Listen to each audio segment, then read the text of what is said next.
The first thing I noticed that morning was the silence. It wasn't normal silence. It was the kind that made your stomach drop. The kind that made you realize something was terribly, horribly wrong. My farm was never quiet at dawn.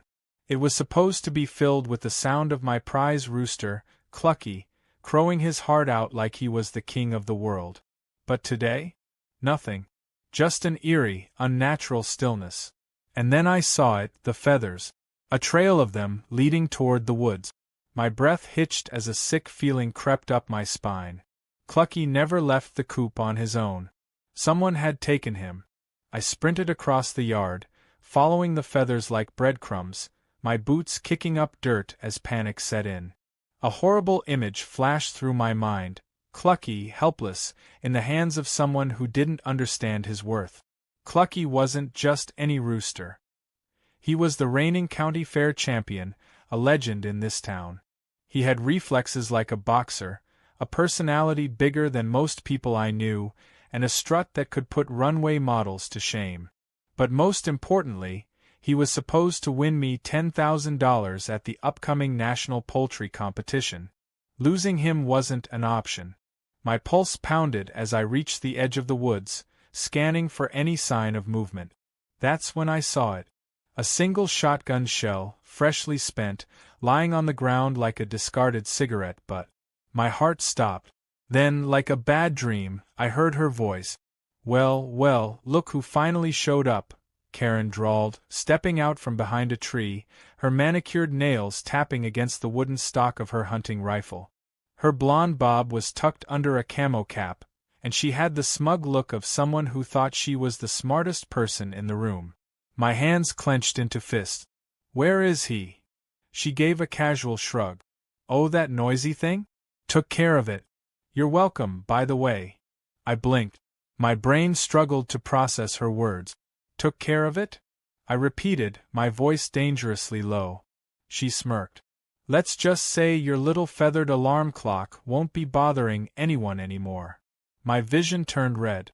You shot Clucky? Karen tilted her head like I had asked her if the sky was blue. Relax, Henry. It's just a chicken. The words hit me like a punch to the gut. Just a chicken. Clucky was worth more than her overpriced SUV, more than her tacky gold jewelry, more than her entire miserable personality. My breath came fast and uneven, my hands shaking as I pointed a finger at her. Do you have any idea what you've done? Karen scoffed. Please. You act like I killed your dog. It's a barnyard animal. They die all the time. You'll get another one. I took a step closer, and for the first time, her smirk faltered. That was no ordinary rooster, I said through gritted teeth. That was Mayor Thompson's bird.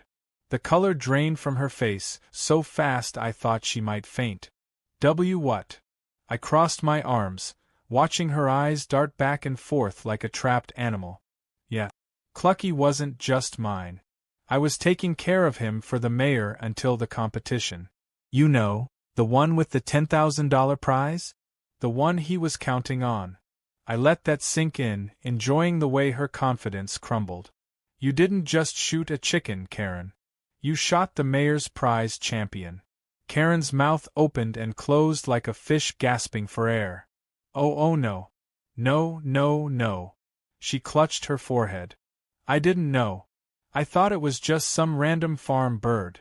I folded my arms. And you thought it was okay to kill a random farm bird for fun? She waved a hand frantically. That's not the point. The mayor, he's going to kill me. I shrugged, savoring her panic. Probably. Karen grabbed my arm. Henry, we can fix this, right? You won't tell him, will you? I yanked my arm away. Oh, I'm definitely telling him. She groaned, pacing in frantic circles. No. He'll ruin me. He'll ban me from the town club, he'll tell everyone, he might even press charges. Oh God, I can't go to jail. I don't look good in orange. I raised an eyebrow. Maybe you should have thought of that before playing hunter in my yard.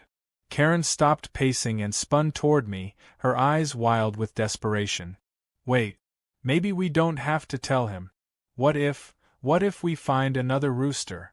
One that looks just like Clucky. I gaped at her. Are you seriously suggesting we try to scam the mayor? She clasped her hands together. Not scam. Just make him believe everything is fine. He doesn't have to know. I rubbed my temples. Do you hear yourself? There's no way we'd find another rooster like Clucky. He was one of a kind. Karen bit her lip. What if we die one? I stared at her in stunned silence. You are insane. Come on, Henry, she pleaded. I'll pay you $5,000 to help me replace the bird and keep your mouth shut. The number made me pause. $5,000 was a lot of money. But then I thought about Clucky, about how much work I had put into training him, about the future I had planned with that prize money. And I thought about the mayor, the man known for holding grudges longer than a tax audit. I shook my head. No deal. Karen let out a strangled noise, half frustration, half panic. Fine. $10,000. I hesitated. 10,000 was more than the contest prize. But it still wasn't enough to buy my integrity.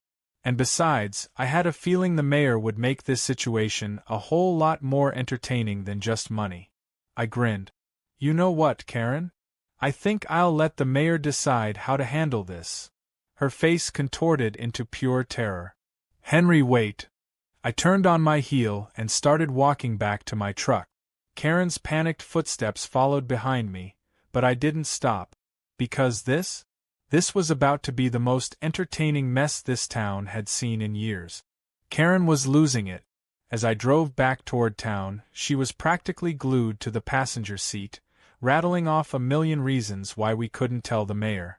Her voice had gone up 2 octaves, and she was gripping the dashboard like the truck was going to take off into the sky. Henry, listen, we don't have to do this. We can fix it. You like money, don't you? I'll give you whatever you want. I kept my eyes on the road, pretending not to hear her. She was squirming now, shifting in her seat like a toddler about to have a meltdown. You know how much paperwork the mayor would have to do if his prize rooster went missing? It'd be exhausting for him. We're actually doing him a favor by solving this ourselves, she rambled, trying to spin her nonsense into logic. I chuckled. Oh, so now lying to the mayor is an act of charity? Karen slapped my arm. I am begging you, Henry. I can't afford to be blacklisted in this town. You don't understand what that man is capable of. I glanced at her, pretending to think about it. So, you'd rather commit fraud than own up to what you did? She scoffed. It's not fraud. It's crisis management. I rolled my eyes, pulling up in front of my farm. As soon as I killed the engine, Karen turned in her seat to face me, her hands clasped together. Just give me a chance, okay? Let me find a replacement before you go running to the mayor. If I fail, then fine. You can tell him. The desperation in her voice was almost entertaining. Almost. I exhaled, rubbing my face. Fine. But you've got 24 hours. Karen shot out of the truck like a cat on fire, already pulling out her phone. Don't worry, I've got this under control. I doubted that.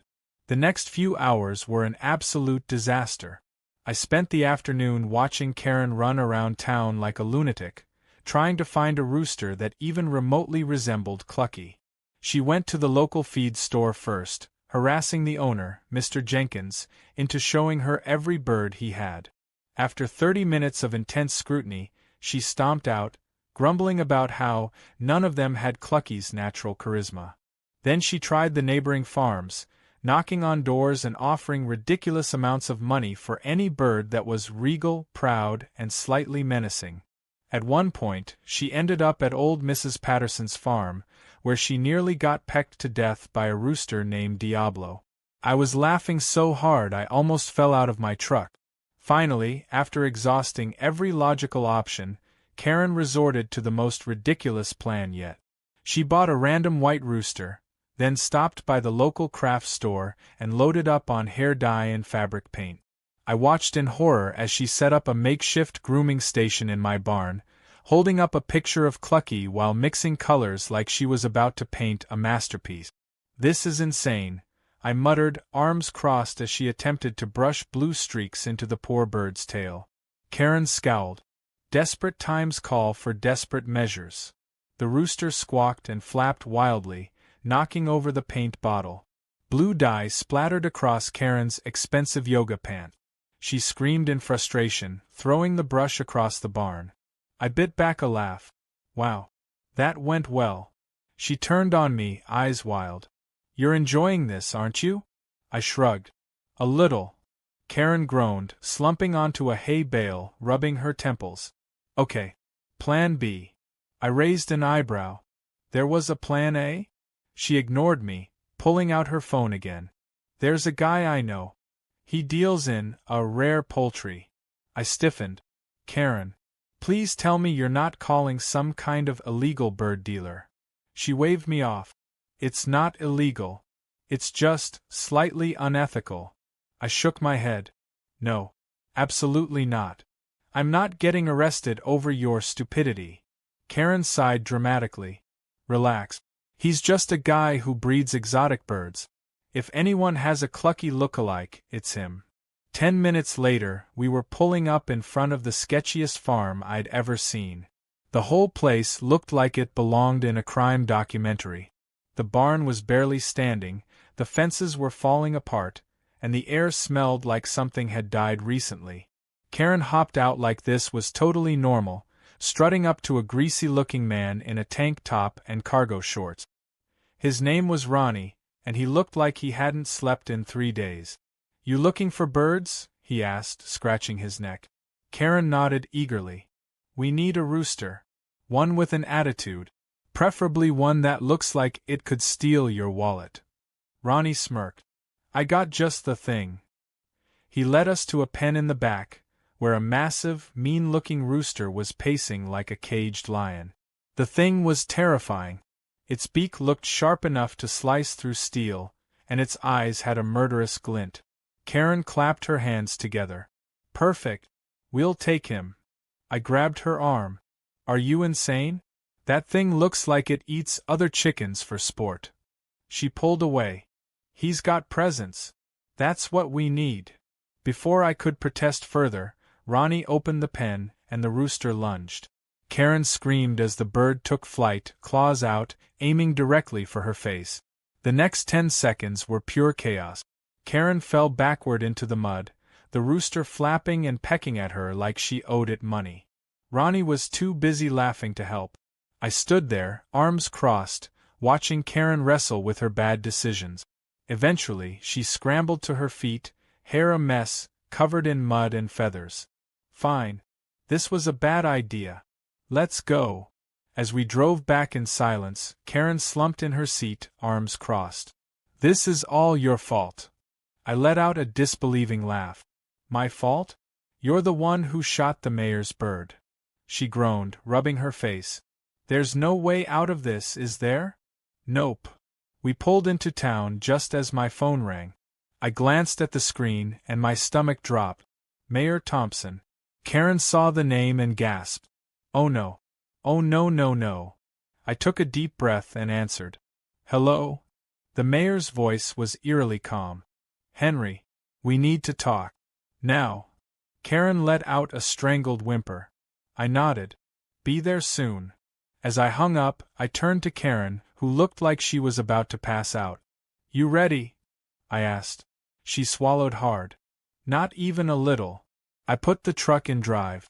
This was about to get interesting. The drive to City Hall was the longest 10 minutes of Karen's life. She sat in the passenger seat, gripping her seatbelt so tight her knuckles turned white. Every so often, she muttered things under her breath, half prayers, half curses, as if trying to manifest a way out of this mess. I didn't bother comforting her. She had dug this grave herself, and now it was time to lie in it. When we pulled up, Mayor Thompson was already waiting for us on the step. The man was built like an old war general, broad shoulders, a square jaw, and the kind of presence that made grown men straighten up when he entered a room. He was wearing his usual suit, but there was something about the way he stood, arms crossed, feet planted firmly, that made it clear he wasn't in the mood for nonsense. Karen hesitated, her hand frozen on the door handle. Maybe he just wants to talk about something else, she whispered hopefully. I snorted. Yeah, sure. Maybe he wants to discuss the weather. She shot me a glare, but before she could argue, the mayor's voice rang out, sharp and commanding. Out of the truck. Now. Karen squeaked like a scared mouse, fumbling with the door before practically tumbling out onto the pavement. I followed, keeping my expression neutral. No sense in making things worse by looking guilty. The mayor stared at us for a long moment, his eyes unreadable. Then, without a word, he turned on his heel and walked inside. We followed, Karen's heels clicking on the marble floor like a countdown to her impending doom. The mayor led us to his office, closing the door behind us with a heavy thud. He walked over to his desk, picked up a file, and tossed it onto the surface with a loud slap. Tell me, he said, voice dangerously calm. Where is my rooster? Karen made a noise somewhere between a gasp and a sob. I stayed quiet, watching the way the mayor's fingers drummed against the desk. He already knew. Maybe not all the details, but enough to know Clucky was missing. That meant lying was off the table. Karen, however, hadn't come to the same realization. Oh, about that. Funny story, really. You see, Henry and I were just… Enough, the mayor interrupted, his voice like steel. I don't have time for your nonsense, Karen. She shut her mouth so fast I thought she might choke on her own words. The mayor turned to me instead. Henry. I took a deep breath. Karen shot Clucky. The room went silent. Karen made a strangled noise, shaking her head violently. It was an accident. The mayor slowly turned his head toward her, eyes narrowing. An accident? She gulped. I thought he was just some random farm chicken. I didn't know he was yours. The mayor's jaw clenched. So, your defense is that you thought it was acceptable to trespass onto private property and kill someone's animal for sport? Karen whimpered. The mayor took a long breath, pinching the bridge of his nose. When he spoke again, his voice was quiet, which somehow made it even more terrifying. Do you have any idea how much that bird meant to me? Karen nodded furiously. Yes. Now I do. And I feel awful. Really, just awful. He leaned forward, resting his hands on the desk. Clucky saved my life once, did you know that? Karen blinked. He did. The mayor nodded. Last year. A rattlesnake got into my office. I didn't see it until it was too late, but Clucky? He spotted it immediately. That bird launched himself at the snake before it could strike me. Fought it off like a warrior. Karen's mouth opened and closed like a fish. The mayor straightened up. And now, thanks to you, he's gone. Karen looked like she might pass out. I can fix this. I'll get you a new rooster. A better one. The best money can buy. The mayor's eyes darkened. Clucky was one of a kind. You can't just replace him like some cheap lawn ornament. Karen swallowed hard. Okay. Then what can I do to make this right? The mayor stared at her for a long moment. Then, slowly, a smirk curled at the corner of his mouth. Oh, I have something in mind. 15 minutes later, the entire town was gathered in the square. News of Karen's crime had spread like wildfire, and people showed up in droves, eager to see what kind of punishment the mayor had planned. Karen stood on a makeshift stage, looking absolutely miserable. She was wearing a giant, ridiculous chicken costume, complete with a beak mask and fluffy yellow feathers. The mayor stepped up beside her, addressing the crowd. Citizens of Fairview, we gather here today to mourn the loss of our beloved town mascot, Clucky the Great. A hero, a champion, a legend. The crowd erupted into cheers and whistles. The mayor held up a hand, silencing them. And thanks to Karen's reckless behavior, we have lost him forever. The cheers turned to boos, and Karen shrank in on herself. The mayor continued. But justice must be served. So, as punishment, Karen will spend the next 2 months performing community service in that chicken suit. The crowd roared with laughter. Karen gasped. 2 months. The mayor nodded. 200 hours of community service. In the suit. Rain or shine. Karen groaned, burying her face in her feathered hands. The mayor wasn't done. And let's not forget the financial damage. Clucky was set to win a $10,000 prize at the National Poultry Competition. Since Karen robbed us of that opportunity, she will pay the town $10,000 in damages. Karen choked. I don't have $10,000. The mayor smirked. Then you'd better start saving. The crowd erupted in cheers again, clapping and stomping their feet. Karen looked at me, her eyes full of betrayal. You're enjoying this, aren't you? I grinned. A little. And then, just as I thought the day couldn't get any better, I heard it. A familiar cluck. The crowd went silent. Heads turned. And there, strutting out from behind a food stand like he owned the place, was Clucky. I blinked. No way. Karen gasped. Oh my God. Clucky flapped his wings, let out a triumphant crow, and hopped onto a crate. The mayor's eyes widened. Clucky. Turns out Karen hadn't killed him. She had only injured him slightly, and in the chaos, he had escaped into the woods. A local farmer had found him and nursed him back to health, completely unaware of the town-wide panic. The crowd exploded into cheers. The mayor, beaming, scooped Clucky up like a long-lost son. Clucky lives. Karen let out a sob of relief. Does this mean I don't have to wear the suit? The mayor looked at her. Oh no. You're still wearing it. And so, Clucky was reunited with his rightful owner. The town had a new favorite story to tell for generations, and Karen? Karen spent the next 2 months picking up trash in a chicken suit. Justice had never been so sweet.